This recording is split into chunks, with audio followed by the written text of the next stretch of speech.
kudai pango yake. Unajua mke wangu, yaani mimi nalaumu sana wazazi waliofariki. Hamna, hilo ni jambo la Mungu. Yaani wazazi wale waliacha kunipa mimi jina la Baresa au Manjo, wanaenda kunipa mimi jina la Masumbuko.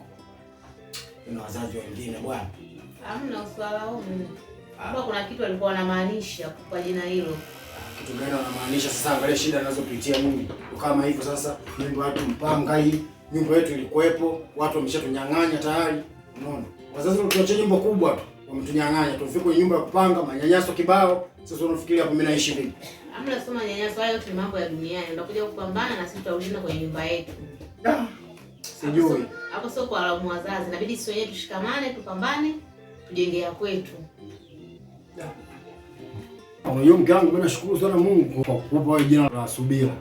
Kwa sababu wewe mimi Masumbuko, wewe Subira. Kidogo nashukuru Mungu, lakini nikikosa hivyo ningehangaika sana. Kwa hivyo wewe mwenyewe unaona aliyenyewe ndani. Kwa hiyo ni tetu wadogo zangu wao sijaona kutoka muda. Nilifika muda sana. Skitu